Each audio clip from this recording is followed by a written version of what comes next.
Joolishka remains in orbit, waiting for a day when she will maybe be needed again.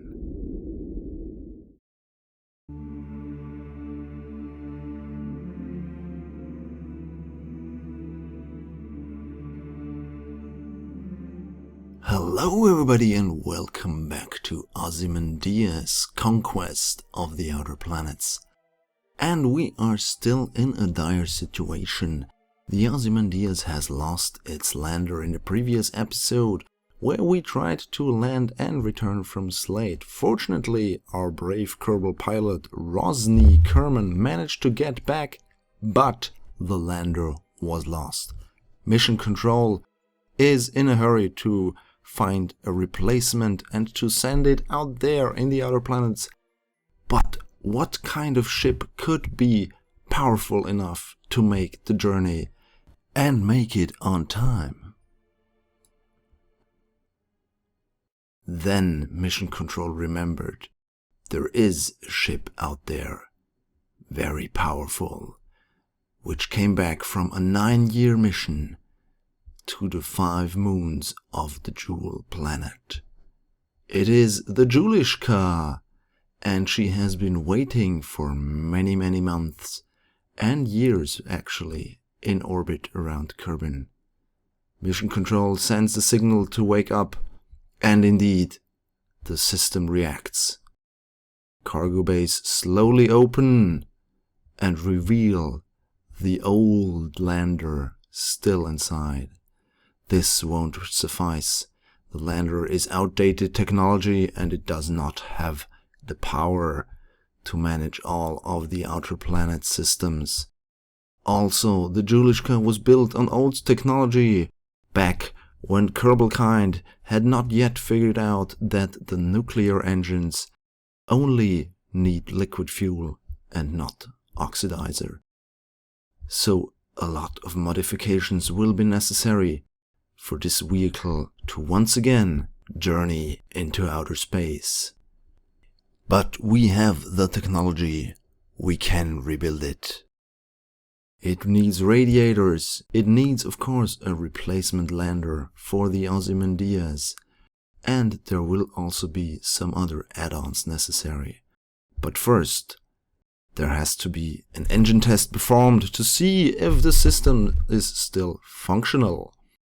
And therefore we initiate a plane change, which of course will enable us to get the resupply mission easier to the Joolishka.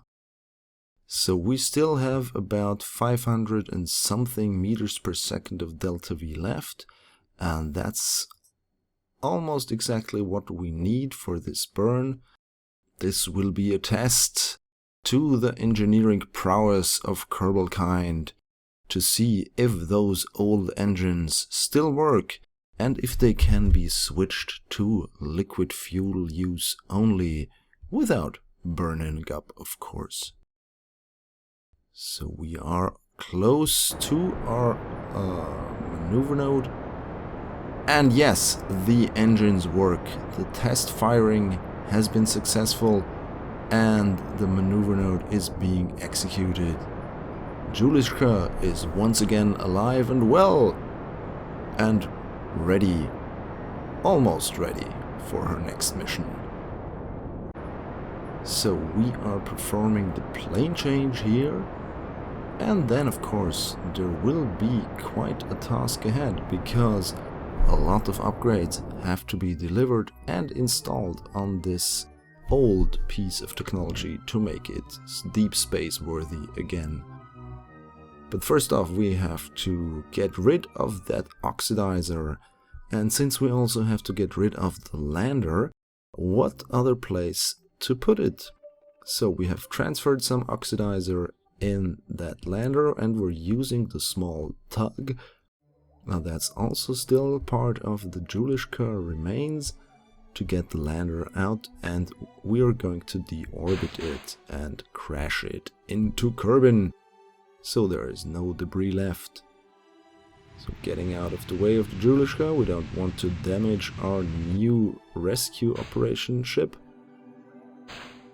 So thankfully it's also equipped with some liquid fuel and oxidizer engines, so it has enough power to get back to the Joolishka. So once this is back inside the cargo bay, another big task is ahead for the Kerbal engineers down there on the surface, because of course they have to design another craft heading up into orbit. This craft will carry all the upgrades that are necessary to perform the retrofit of the Joolishka. So there we are docked, and now it's time to say goodbye to the lander. A lander that has served us well, but unfortunately the engines have lost their power over time and they can no longer perform as admirably as they have in the past.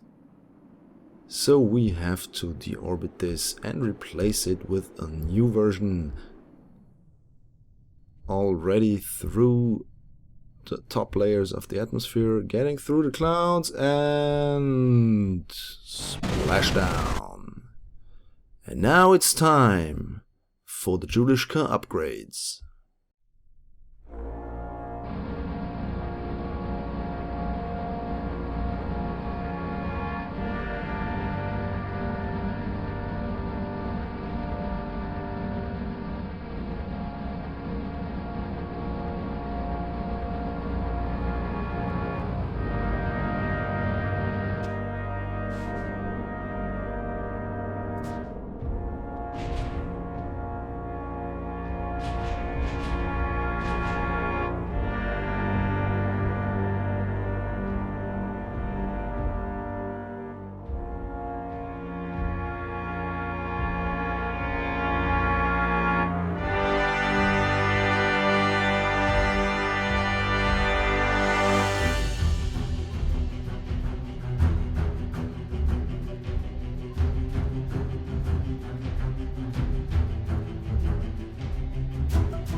Alright, so the upgrade ship has docked on the Joolishka, and we're now going to grab the lander and get it into the cargo bay. Well, there is some wobble going on, that's why I have undocked the resupply ship. The tug is getting along nicely. It's going to grab the lander and get it down to the Joolishka. Okay, first of all we have to get that over there. Bum! The tug is now safely secured, and now we're getting the lander out of there, and thankfully this also has its own probe core, and it also has enough monopropellant to perform the transfer into the cargo bay. You may have noticed there are also some other parts with some fuel tanks. I have made some calculations in the VAB, and I've come to the conclusion that even with completely full tanks, the Joolishka still does not have enough delta V to get to Sarnes and deliver the lander. So that's why I'm going to get in there and put some other tanks in there. So we need more fuel, and that's why I'm going to use the entirety of the cargo bay and even more to add some more fuel to that big beautiful ship. So before we dock, I'm going to test out the radiators so that they are well, I have tested the radiators, and for some reason maybe there is a problem with the action groups, and the action groups also mean undocking. Curious. Well, fortunately we still have our space tug, because the part of the with the tank does not have its own probe core, so I really need this thing to get it back into the ship. Whoops, no, don't crash. This is going to be an episode full of orbital maneuvering and docking and putting stuff together, but it is an important work because, of course, the crew of the Ozymandias need help to finish their mission. And in order to finish their mission, they have to get their lander. Thanks to Ollie672, who actually gave me the idea for using the Joolishka for the resupply mission for the Ozymandias. Okay, so this is going to be a bit tricky because I cannot control the other part. Well, which docking port should I take? Okay, let's stick with the big one.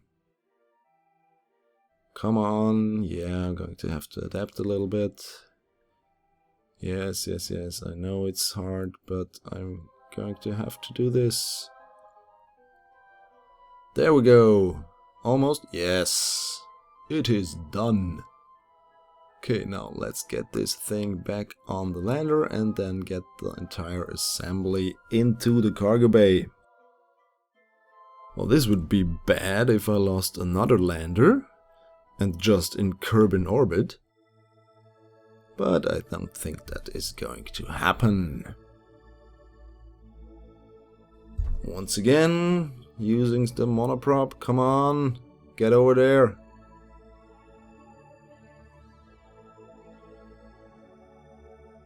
He almost lined up. Moving in. And magnetic locks engaged. Yes. If you think docking maneuvers in a Kerbal Space Program are tedious work, you should watch some videos of some real docking maneuvers in space. They take even longer. Which makes, well, movie docking, like for instance in Interstellar, even more laughable, because that's even 10 times faster than what Kerbal Space Program is capable of. So I'm going to do a double docking, so to speak, while that tug is drifting towards the resupply ship. I'm going to dock the lander inside the cargo bay. Careful now, this is going to be tricky because it's really a tight fit. I have executed, well, I have measured it in the VAB and it should fit, but you know, theory and practice are sometimes not really aligned in this world. But in this case they are, and we have a successful dock. The lander is inside the Joolishka, so it's time to get the other pieces. First of all, we have to get the radiators, and alongside the radiators are also some more fuel tanks, 6 to be exact, with 400 units of fuel each. So if you can calculate, that's 2,400 units of fuel. And before we can get to work, we have to get the entire ship there again and zoom forward to the day side, because I have not included any lights on the resupply ship. And now we undock the resupply ship.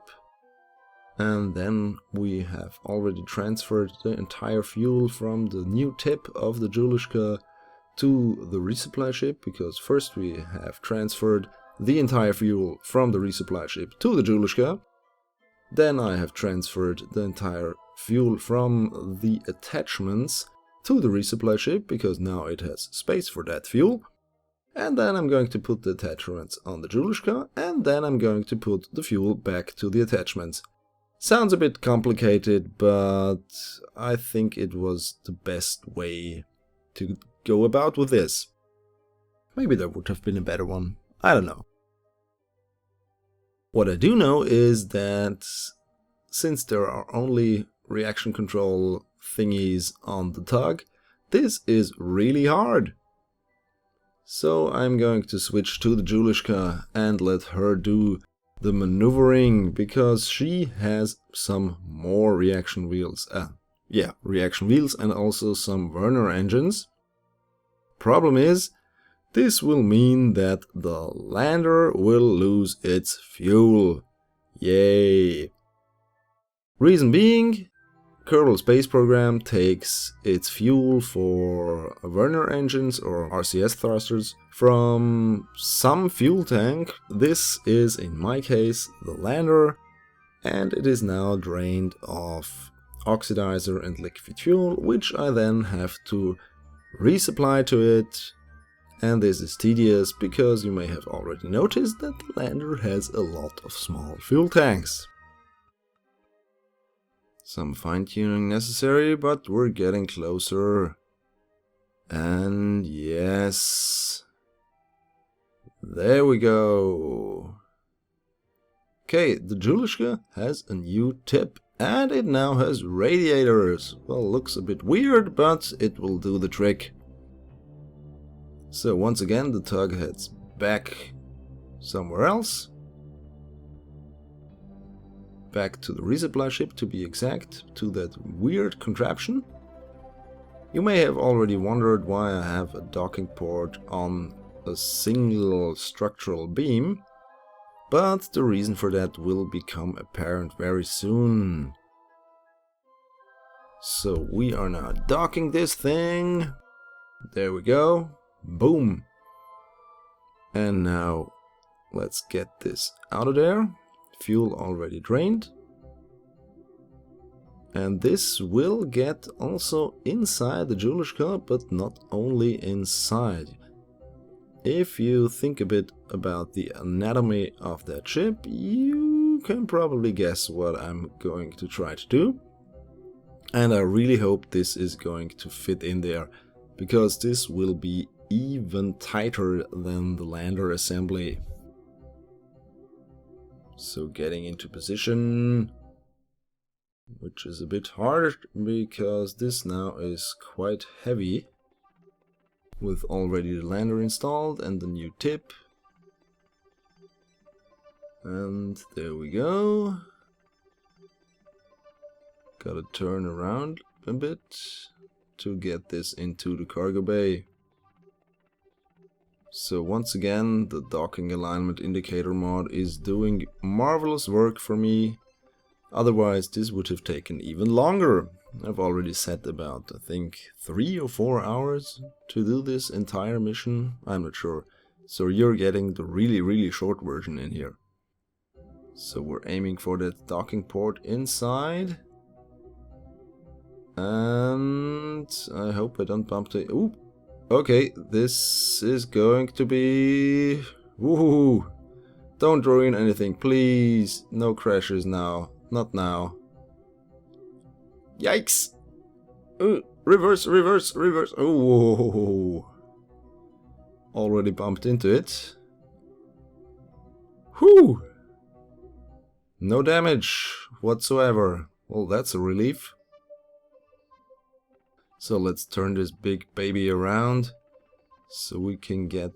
Oh, I've kicked the other stuff. I've touched it. I have touched it!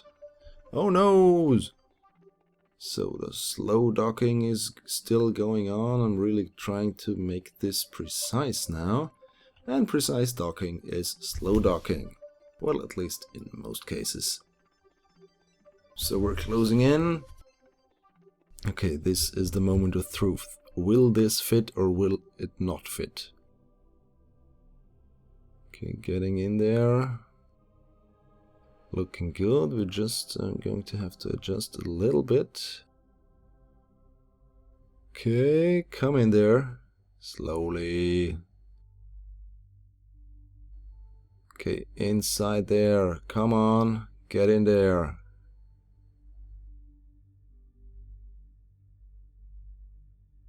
There we go. Looking good. And yes! That is a dock. Perfect. Now it's time to add the final piece of the puzzle. And therefore we have to remove the tug, of course, because the final piece of the puzzle is a big fuel tank. Yeah, I'm adding more fuel to the Joolishka. And therefore I'm going to have to dock this. Once I have docked this, I'm going to transfer the final fuel. And then I'm going to deorbit that resupply ship. So let's make that tug park over there. Move to the docking port. And just slowly go into it. Okay, this should dock. Why doesn't it dock? Please dock. Is there something in the way? What's happening over here? Come on, dock this. Okay, we're going to try again. Moving forward, I really hope my monopropellant does not run out. That would be a shame now, wouldn't it? Okay, getting in there. Well, it still won't dock. This is weird. Okay, and now it pushes away. So what we're going to do, we're going to detach the tank. And now it works. Why did it work now? Curious stuff. Oh well, let's get the tug back on the resupply ship and then we can dock up top, because of course the tug is also a kind of adapter from the senior docking ports to the regular docking ports. There's also the junior docking port, the really small one, which I try to avoid because yeah, I don't really like it. So here we go. Come on, come on, come on. Get over there. Get over there.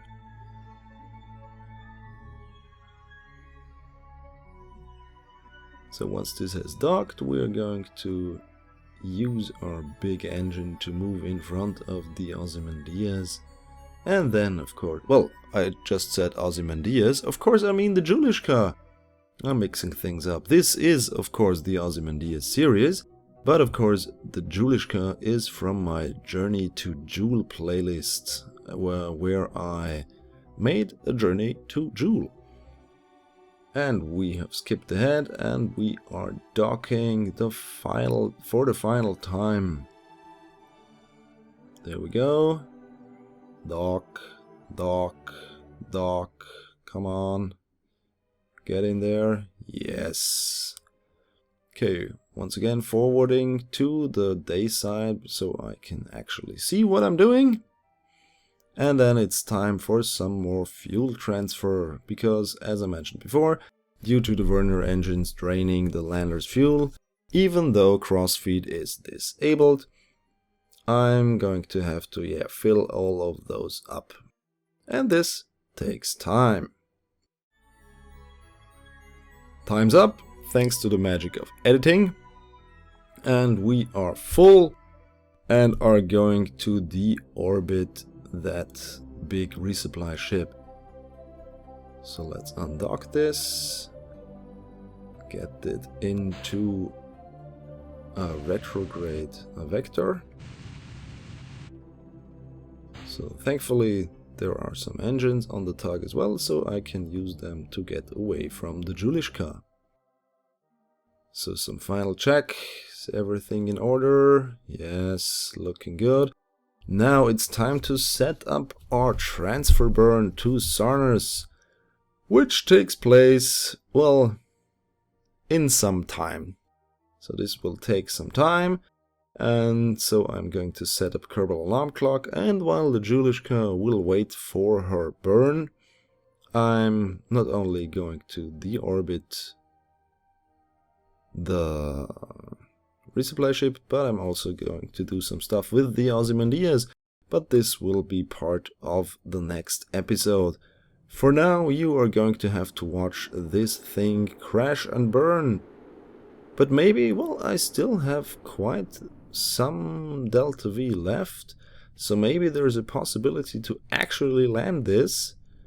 Unfortunately, we are in a mountainous region and it is night, so this is quite a lot harder to land. I'm trying anyways. And, well, to be honest, yeah, this could have gone better, but there's still a lot of stuff to salvage. So, thanks for watching. Goodbye.